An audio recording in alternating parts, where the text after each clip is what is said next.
적동교회를 담임하시고 충남 지방의 회장으로 섬기시는 우리 손상국 목사님 나오셔서 봉독되어진 말씀을 가지고 예수께서 눈물을 흘리시다라는 제목으로 말씀을 전하실 때 큰 은혜가 되시기 바랍니다.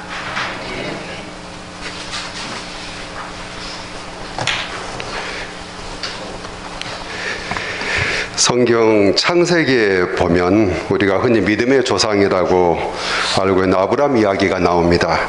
아브라함이 하나님의 부르심을 받고 가나안 땅에 도착한 때가 75세였고 가나안 땅에서 100년을 더 살고 175세에 세상을 떠나게 됩니다.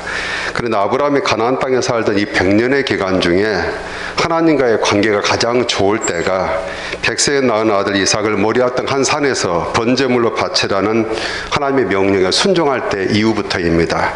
그 전에는 아브라함도 신앙적인 방황을 많이 겪었습니다. 하나님의 언약하신 가나안 땅을 벗어나 애굽으로 도망가기도 했고, 하나님이 약속하신 아들이 태어나지 않자 하나님의 방법이 아닌 다른 방법으로 그 대안을 찾으려고 했습니다. 하나님은 분명히 많은 후손을 주시겠다가 약속을 했습니다. 그런데 나이 많은 아브라함은 하나님의 그 말씀이 선뜻 믿어지지가 않았습니다. 그래서 만약의 상황을 대비해서 양자로 삼고자 조카 롯을 데리고 다녔습니다. 그러나 이것이 주님의 뜻이 아니라는 것이 분명해지자 이제는 자기 집에서 길렀던 종 다메섹 사람 엘리에셀을 양자로 드리려고 했습니다. 이것도 하나님의 뜻에 맞지 않다는 것을 확인하자 이번에는 살해 아내의 권고를 듣고 여종 하갈을 첩으로 들여서 태어난 서자 이스마엘로 후계를 이어가려고 했습니다. 나중에 다시 나타나신 하나님이 아브라함과 사라 부부를 통해 아들을 주실 것이라고 다시 말씀하셨을 때도 아브라함 말씀을 온전히 믿지 못하고 아브라함과 그 아내 사라는 비웃고 이스마엘이나 잘 되기를 바란다고 말하기도 했습니다. 아브라함 나름대로 신앙생활을 해오긴 했지만 하나님의 기준에는 늘 미치지 못했던 것입니다. 그런데 아브라함이 하나님의 100세에 얻은 아들 이삭을 번제물로 바치라고 말했을 때 아브라함은 주저없이 기꺼이 순종하는 것을 볼 수가 있습니다. 거기는 아브라함에게 두 가지 믿음이 있었기 때문입니다. 첫 번째는 대속의 믿음입니다. 아브라함과 이삭이 불과 땔감을 가지고 두 명의 종과 함께 하나님이 지시하신 모리아 산으로 가고 있을 때 아들 이삭이 아버지 아브라함에게 이렇게 물었습니다. 아버지여, 불과 나무는 여기 있는데 번제할 어린 양은 어디 있나이까? 그때 아브라함이 이렇게 대답했습니다. 내 아들아, 번제할 어린 양은 하나님이 자기를 위하여 친히 준비하시리라. 아브라함이 자기 아들 이삭이 번제물로 죽게 될 상황인데도 주저없이 기꺼이 순종할 수 있었던 데에는 그동안 자기가 믿고 섬겨오셨던 하나님이 어떤 분인지를 분명히 알고 있었기 때문입니다. 하나님은 언젠가 우리를 대신해서 죽으실 대속주가 되시는 성자 하나님을 이 세상에 보내실 것을 아브라함은 알고 있었습니다. 그래서 자기 아들 이삭이 번제물이 되어야 될 그 상황에서도 언젠가 이 세상에 오실 성자 하나님 예수 그리스도로 예표해 줄 대속물을 자기 아들 대신에 하나님이 친히 준비해 주리라고 믿었던 것입니다. 그래서 번제할 어린 양은 하나님이 자기를 위하여 친히 준비하시리라고 말했던 것입니다. 대속의 믿음, 이것이 바로 우리 예수 믿는 사람들이 구원받을 근거입니다. 아브라함에게 또 다른 믿음이 있었습니다. 부활의 믿음입니다. 히브리서 11장 19절에 이런 말씀이 있습니다. 그가 하나님이 능히 이삭을 죽은 자 가운데서 다시 살리실 줄을 생각한지라 비유컨대 그를 죽은 자 가운데서 도로 받은 것이니라. 하나님은 신실한 하나님이십니다. 공의로운 하나님이십니다. 그래서 한 번 하셨던 약속은 반드시 이루어 주시는 분입니다. 아브라함은 그 신실한 하나님을 친히 경험했던 사람입니다. 내 몸에서 날 아들을 주신다고 하셨던 그 약속을 하나님은 기어이 이루어 주셨습니다. 아브라함이 나이 100세가 되고 아내 사라의 나이 90세가 되어 아이를 낳을 수 없는 정상적인 가임기간이 모두 끝나고 이제 더 이상 아이를 가질 수 있는 과학적인 가능성도 없을 그때에 하나님은 그 약속을 이루어 주신 분이었습니다. 그래서 이번에도 하나님이 주셨던 또 다른 약속도 이루어 줄 것이라고 아브라함은 믿었습니다. 이삭을 통해 하늘의 별처럼 많은 자손을 만들어 주신다는 약속이 남아 있었습니다. 그런데 만약 이삭이 이대로 번제물이 되어 죽어버린다면 하나님의 약속을 어기는 것이 됩니다. 신실한 하나님, 공의의 하나님은 절대 이러실 수가 수가 없었습니다. 하나님은 한 번 하신 약속을 반드시 이루어주는 분이기 때문입니다. 그래서 아브라함은 설령 이삭이 번제물이 되어 죽게 된다 할지라도 하나님이 하셨던 그 약속, 이삭을 통해서 하늘의 별처럼 많은 후손을 만들어 주겠다는 것이 남아있기 때문에 죽은 이삭을 다시 살려서라도 그 약속을 이루어줄 것이라고 믿었습니다. 부활의 믿음이 있었던 것입니다. 하나님은 아브라함의 그 대속의 믿음, 부활의 믿음대로 역사해 주셨습니다. 아들 이삭 대신에 대속할 한 마리 양을 벌써부터 준비해 두셨습니다. 이전까지 아브라함의 믿음은 방황하는 믿음이었고 더디 믿는 믿음이었고 의심하는 믿음이었습니다. 그러나 이삭을 번제물로 바치라는 하나님의 이 명령에 순종하는 과정을 통해서 아브라함은 확실히 이전과는 다른 믿음, 하나님을 온전히 신뢰하고 의리하고 하나님의 큰 뜻에 순종하며 하나님과 동행하는 사람이 되었습니다. 그런데 창세기에 보면 아브라함의 믿음에 가장 좋았던 이때 이후에 대한 기록이 별로 나오지 않습니다. 그저 아내 사레가 죽어서 장례식을 치렀다는 이야기, 두 번째 부인 구도라를 맞아서 6명 아들을 낳았다는 이야기, 또 아들 이삭의 아내 리브가를 며느리로 맞아들였다는 이야기, 이런 평범하고 일상적인 이야기만 몇 개 나오는 정도입니다.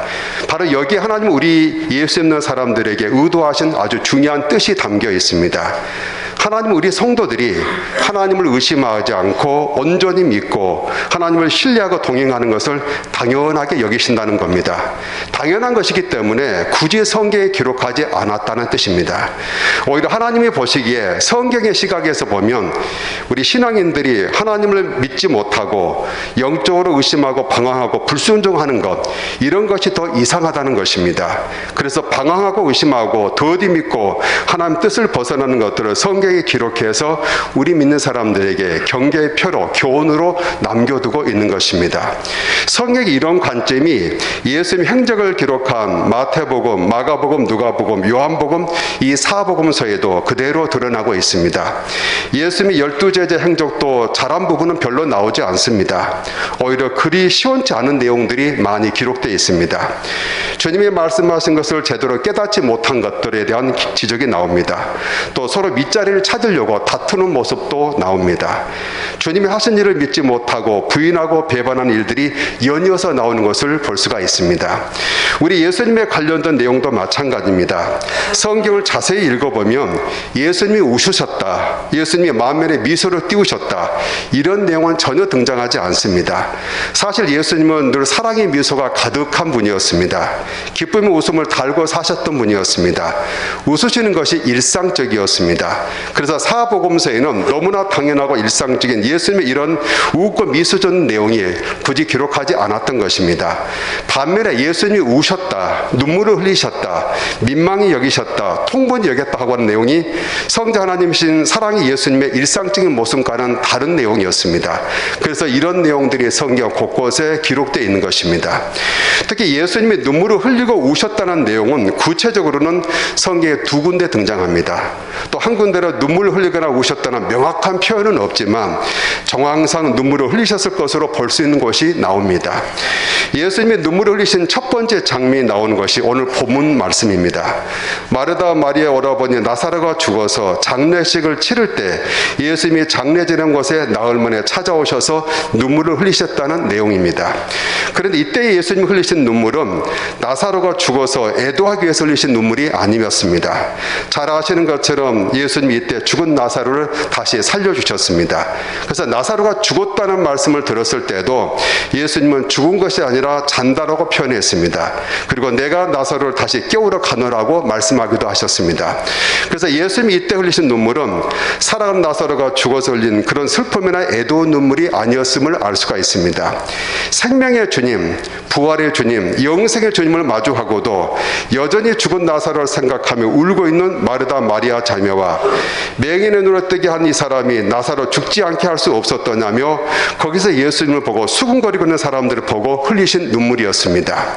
설령 나사로가 죽어 장례식을 치렀다 하더라도 성자 하나님, 부활과 생명의 주님이 바로 이곳에 계시는데도 주님을 바라보지 못하고 있는 그들의 안타까운 영적 상태를 보시고 탄식하며 우셨던 것입니다. 주님이 여기 계시다면 죽은 나사로를 다시 살릴 수도 있고 설령 나사로를 다시 살리지 않는다 할지라도 할지라도 그것이 주님의 뜻이라면 거기에 순종하고 따르는 것이 바로 믿음입니다. 그러나 그날 나사로의 장례식 현장에 있던 사람들에게는 그런 믿음이 없었습니다. 그래서 그들의 믿음 없는 안타까운 모습을 보시고 주님이 우셨던 것입니다. 요한복음 2장에 보면 갈릴리 가나라는 작은 동네에 있었던 한 결혼잔치 이야기가 나옵니다. 그곳에 예수님과 제자들 그리고 예수님의 모친 마리아도 초대를 받고 그 자리에 함께 했습니다. 그런데 혼인잔치가 한참 무르익어가고 있을 때 손님 접대에 꼭 있어야 될 정작 중요한 포도주가 다 떨어졌습니다. 잔치 자리에 포도주가 다 떨어졌다면 혼주를 찾아가거나 아니면 혼주를 대신해서 결혼식 연회를 주관하는 연회장을 찾아가서 포도주가 다 떨어졌다고 알려주는 것이 일반적인 상식입니다. 그런데 연회 장소에서 포도주가 다 떨어졌다는 것을 알게 된 마리아가 곁에 있는 예수님에게 이 사실을 알렸습니다. 예수님은 혼주도 아니었고 이 연회를 주관하는 연회장도 아니었습니다. 그저 혼주의 초대를 받고 이 자리에 참석한 하객이었습니다. 그런데도 마리아는 예수님께서 무언가를 해주실 것을 알고 예수님께 포도주가 떨어진 사실을 알린 것입니다. 마리아는 비록 예수님을 자기 몸으로 낳으셨지만 예수님이 자기의 아들만이 아니라는 것을 누구보다 더 잘 알고 있었습니다. 마리아는 예수님을 인간인 자기 몸으로 낳아서 연약한 인성을 가졌지만 그 예수님이 근본이 하나님이신 성령으로 잉태되신 하나님의 신성을 가지신 성자 하나님이라는 것을 알고 있었습니다. 그래서 마리아는 예수님의 어머니이면서도 예수님을 자기를 구원하기 위해서 이 땅에 오신 성자 하나님, 자기의 구주와 주님으로 믿고 있었습니다. 그런 성자 하나님이신 예수님이라면 자녀의 귀한 혼인잔치에서 포도주가 떨어져 곤란을 겪게 될 혼주를 위해 물로 포도주를 만들어주는 정도의 일은 가볍게 해주시리라고 믿고 있었던 것입니다. 물론 마리아의 소소한 믿음이 우리 주님 예수님의 뜻에 꼭 맞는 것은 아니었습니다. 예수님은 우리를 구원하기 위해서 자신이 이 땅에 오신 성자 하나님이시고 구주 되심을 알리기 위해서 꼭 필요할 때만 이적을 행하셨습니다. 가나 이 혼인잔치 이적, 물을 포도주로 만드는 이적은 인류 구원에 꼭 필요한 이적은 분명히 아니었습니다. 그래도 주님이 보실 때 하나님의 사랑과 은혜가 필요한 한 사람일 수밖에 없었던 마리아의 그 작은 믿음에도 우리 주님은 반응해 주셨습니다. 그래서 기꺼이 물을 포도주로 만드는 그 이적을 행해 주셨던 것입니다. 우리 주님은 이처럼 우리 예수 믿는 사람들에게 예수님이 이 땅에 오신 하나님의 아들 되시며 세상을 구원할 주님이라는 것을 믿고 주님을 신뢰하고 온전히 따르는 이런 참 믿음을 요구하십니다. 그런데 그날 나사로의 장례식 현장에 있는 사람들에게는 그런 믿음이 보이지 않았던 것입니다. 그래서 그들의 영적인 안타까운 모습을 보시고 주님이 우시면서 눈물을 흘렸던 것입니다. 그리고 예수님이 눈물을 흘리신 두 번째 장면이 십자가를 지시기 위해 예루살렘에 들어가기 직전 멀리서 예루살렘을 바라보시고 우신 내용입니다. 예수님은 그동안에도 여러 차례 예루살렘을 방문했습니다. 그런데 지금은 그때와 달랐습니다. 우리를 대속하고자 십자가에 죽으시기 위해서 가는 길이었습니다. 그리고 이 세상에 계실 때 마지막으로 예루살렘을 방문하는 길이었습니다. 그래서 전 예루살렘 성이 바라다 보이는 감람산 중턱에 서서 이 예루살렘을 바라보시다가 눈물을 흘리셨던 것입니다. 누가복음 19장 41절입니다. 가까이 오사 성을 보시고 우시며 이르시되 너도 오늘 평화에 관한 일을 알았더라면 좋을 뻔하였거니와 지금 내 눈에 숨겨졌도다. 날이 이를지라 내 원수들이 토둔을 쌓고 너를 둘러 사면으로 가두고 또 너와 및 그 가운데 있는 내 자식들을 땅에 메어치며 돌 하나도 돌 위에 남기지 아니하리니 이는 내가 보살핌을 받는 날을 알지 못함을 인함이니라. 예수님은 지금이라도 예루살렘에 사는 사람들이 회개하고 하나님께로 돌아오기를 원하셨습니다.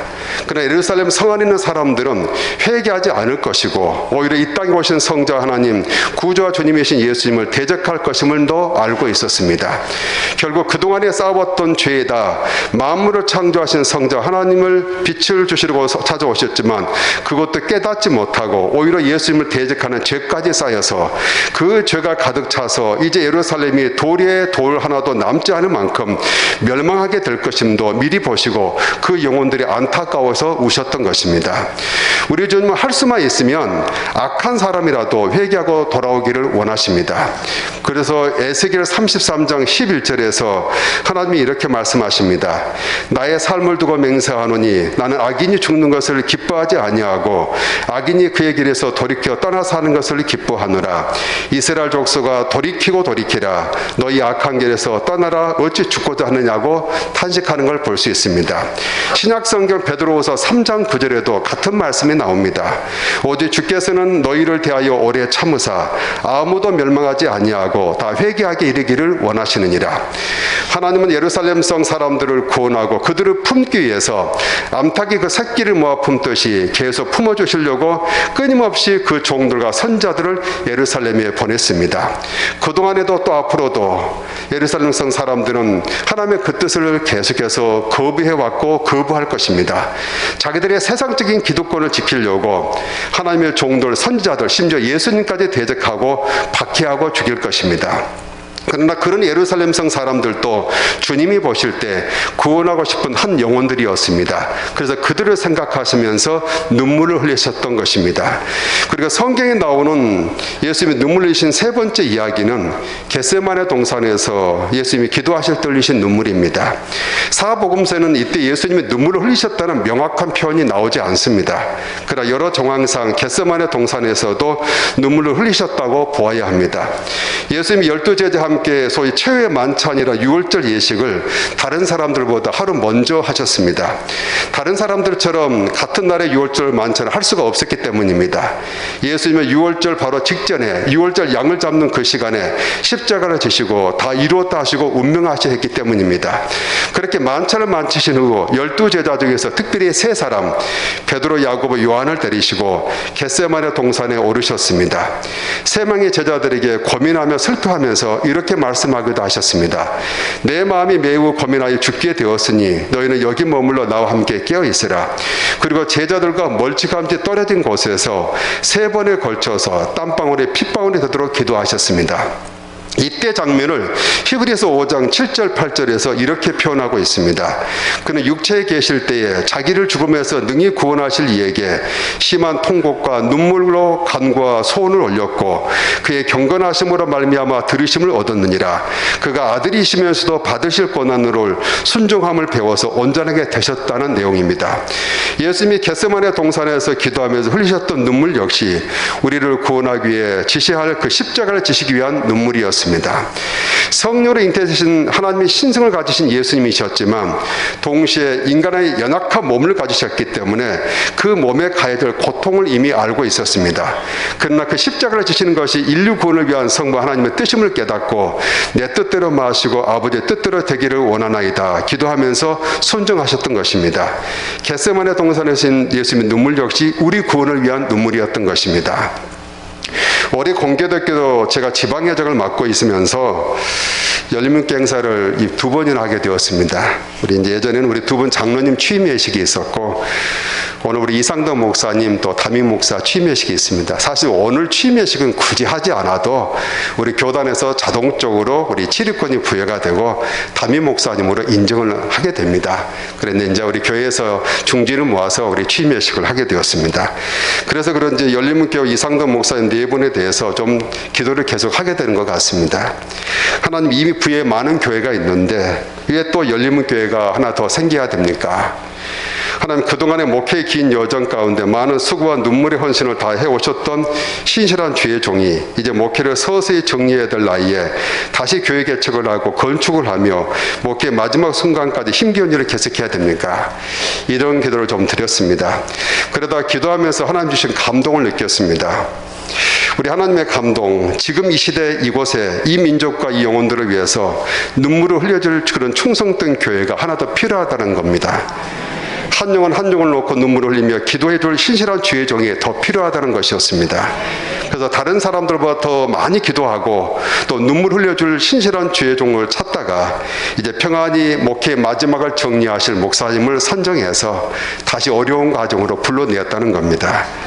위로와 평안과 은혜는 천국에서 받고 이곳에서 좀 남아서 좀 더 이 시대 이 영혼들을 위해서 더 많이 눈물 흘려 달라고 충성된 종으로 좀 더 헌신해 달라고 불러내었다는 것이었습니다.